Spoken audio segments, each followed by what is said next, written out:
industrialized countries that have been violating the agreement about carbon emissions.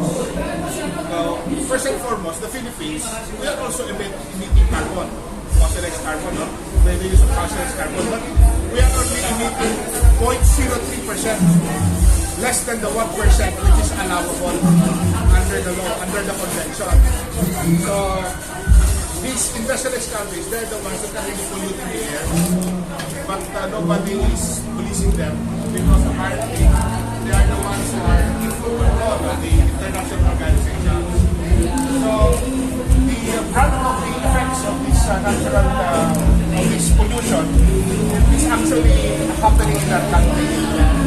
If you would check the data, more or less there are around 24 typhoons, an average of 24 typhoons that are actually happening in our country. And aside from that, there are interconnected other natural calamities that are happening because of the effect of these violations against the environment. So right now, the plan, although this is a long shot as I admit, is that we will try to document all the victims of these natural calamities which we believe have been brought about by these environmental issues that were actually coming from the violations of these industrialized countries. And after documenting all these victims, we will file a class suit against them in the international bodies, or probably if not in some tribunals that would have to take into consideration the so-called damages that have been brought about by the effects of these carbon emissions.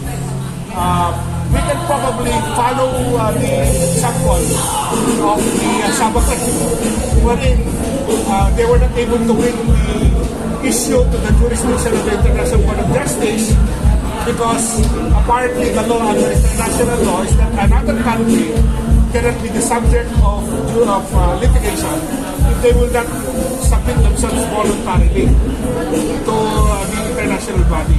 Now, similarly, or it can be done that way also. So in other words, we will try our best to really call the attention of the world about these concerns. Now, it may or it may not work, but the fact is, if we will be able to create some sort of awareness of all the people in the world, that even small countries can actually raise their voice just so that we oppose the gross violation of these industrialized countries, then there we might be able to create a unity amongst the small countries in order to pursue legal claims against these industrialized countries, which we can use later on for the mitigation, adaptation, and other programs that we have to support those victims that were affected by this natural calamity. Well, of course, United States, China, India. Marami sila, lahat ng mga industrialized countries. Yeah, all of them. We will try to come up with the inventory of all these industrialized countries, and we will make them as the defendants in the case that we will be filing. Ano po yung evidence that may represent nyo? E pwede nilang i-deny naman yan. Of course, they cannot deny that because carbon emissions are measured. Carbon emissions are measured. And definitely we have studies to the effect that these carbon emissions are actually affecting the climate of the world, which brings about global warming, climate changes. As you can see, the glaciers in the North Pole and the South Pole are already disintegrating, and the water level is already rising. Some of the countries are already submerged, some islands. Look at Maldives. It's already, di ba? Maldives and also Venice. Venice is underwater, but they have a technology of trying to protect themselves. But now, the rise of water is too much, such that it has already destroyed some of their museums and other beautiful spots in Venice. So other countries as well, even in the Philippines, even if it's not raining, some of our municipalities are already submerged. So this are the what we call ill effects of climate change. Pero natutuwa ako, matagal ang proseso. Well, matagal, pero ang importante dito kasi is we are creating awareness. And I think that's the most important of all. Later on, if other countries would be able to take cognizance of our action, initiating a suit against these industrialized countries, they might follow suit. And if there is a snowballing among the small countries, we will be a force to reckon with. We will be a force to reckon with. So we will be the ones to first initiate this program.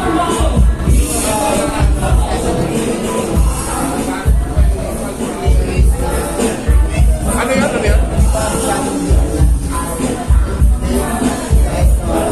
Better late than never. Better late than never. If nobody will raise a finger right now, who would initiate? So let's create awareness.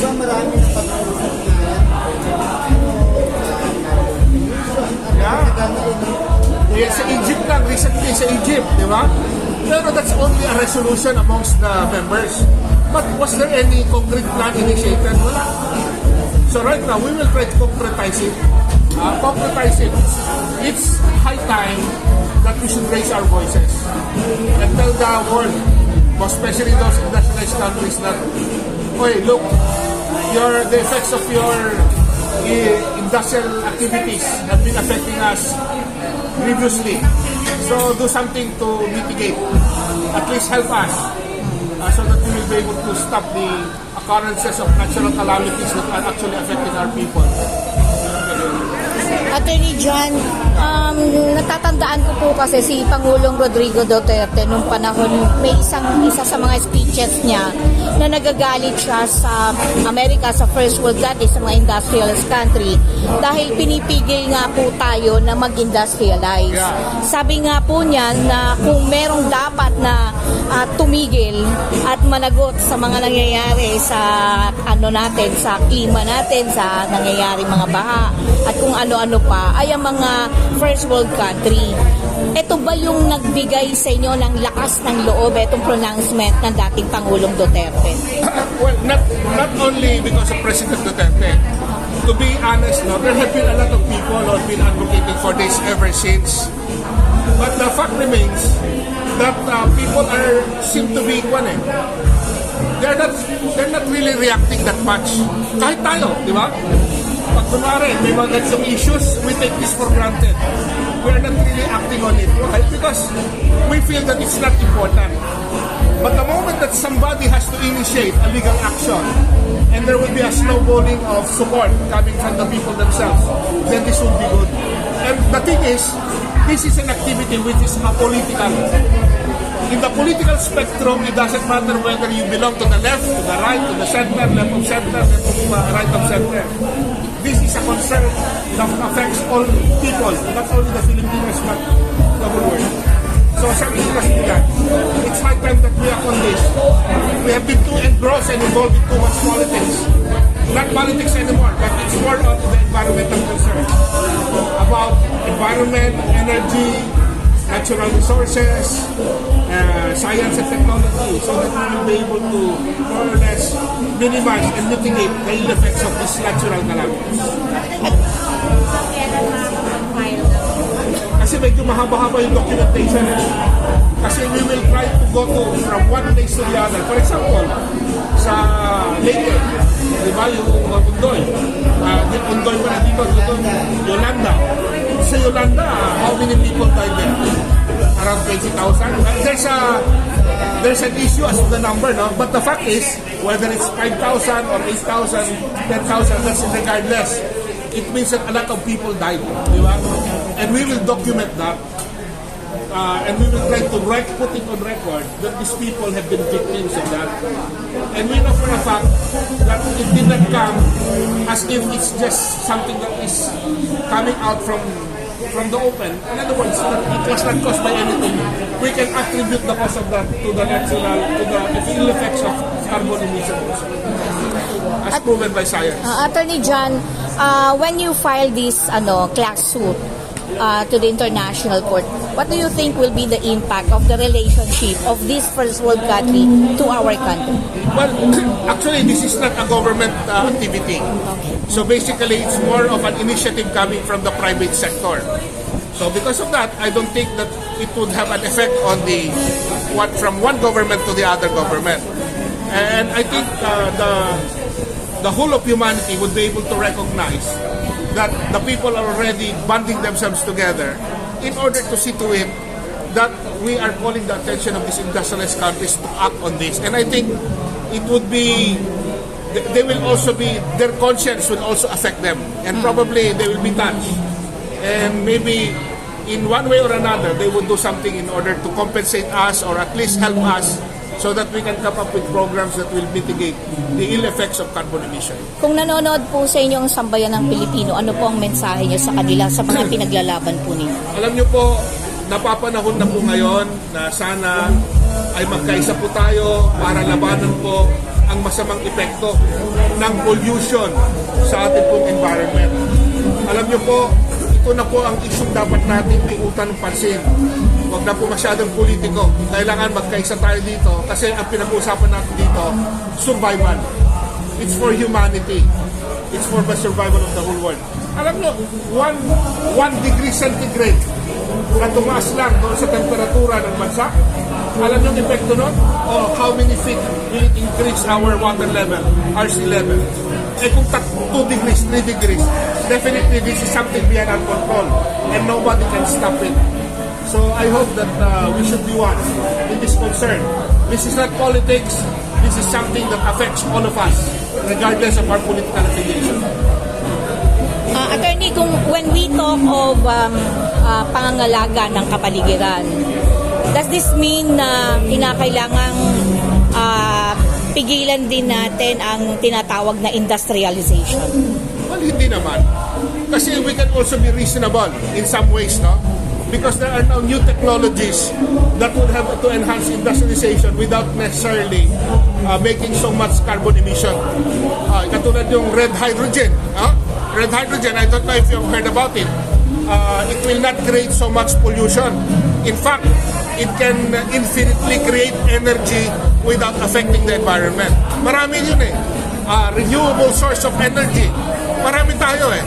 But the thing is, we are too engrossed in the use of carbon fossilized carbon. And because of that, it's affecting the environment so much. Kaya kailangan na natin siguro magkaroon ng a different mindset, a perspective if we want to really survive the onslaught of this natural calamity. Are you in favor of the campaign of the present government about the revival of the Bataan nuclear power plant as one of the source of energy in the country, considering that we have a lot of problems on energy resources? The Bataan nuclear power plant has created a lot of divisions amongst in the society. No? There are those who say that the Bataan nuclear power plant would adversely affect our environment. Some are saying that it will reduce the price of electricity.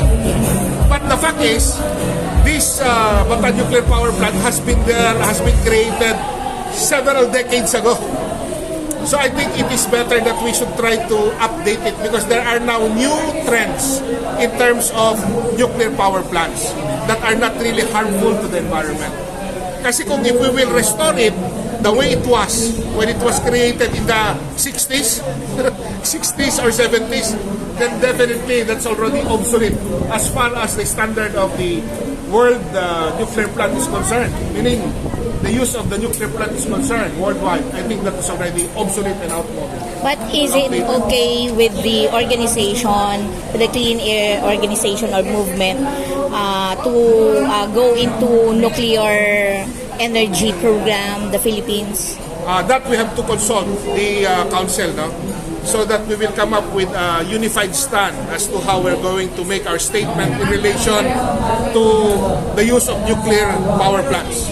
And Dr. Mike Aragoner might be able to clarify that issue if our organization would be supporting the use of nuclear power plants in the near future to generate energy. But as far as my personal stand on the issue is concerned, I think that if we want to make use of nuclear power plants, it should be the technology that is already modern, updated, and it's no longer harmful to the environment. And we already have this. We already have this. All that we have to do is to update this technology. Anything but carbon. Safe source of energy. By the way, former Secretary John Constitucione is our Director for Legal Affairs sa Clean Air Philippines. That's why he's here to explain to you our next step about the international class suit that we're doing. So, as I earlier told you, what the leaders of the world said a week ago sa Egypt, yung CAMPI 27, puro salita lang yun. What we're gonna do is translate it into action. And we're gonna file it sa international. Let's explain. Next month.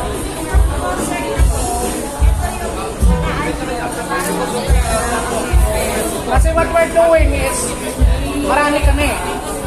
So this is what you call banding. Broad coalition. The coalition is here. Today is November 13, Bonifacio Day. Sino ba si Bonifacio de Actipunero Revolucionario? So, what is the name of this event? Celebrities at iba pa laban sa climate change. Anong subtitle? Revolution sa Scout Borromeo versus climate change. This is the sigaw ng unang sa Balintawa. So sumisigaw kami ng revolusyon laban sa climate change. And we will file an international class suit against the governments of polluter countries who are basically responsible for the global emergency.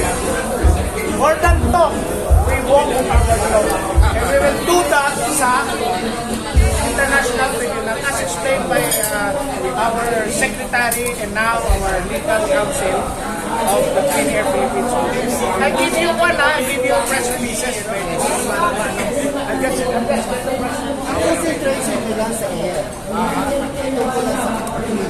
Concentration nyo. How about the pollution sa ocean, sa Actually, this is, as I said, this is a broad coalition. So, for example, in my case, I do not only represent this anti-pollution, anti-air pollution, but also we are in the process now of forming an organization which we call the Greens Movement Incorporated, which stands for governance responsible for energy, environment, natural resources, and science. So this is all encompassing. Like for example, if we talk about natural resources, this also affects food sufficiency, agriculture, etc., etc. In fact, we are affiliating ourselves with Ban Ki-moon, who was the former UN Secretary General. So this morning, I was able to talk with the assistant of Ban Ki-moon, who is the Vice President of GGGI, based in South Korea. And we are actually negotiating with them that they would have to support this organization. So I hope that we will be successful because Ban Ki-moon intends to visit the Philippines this forthcoming February.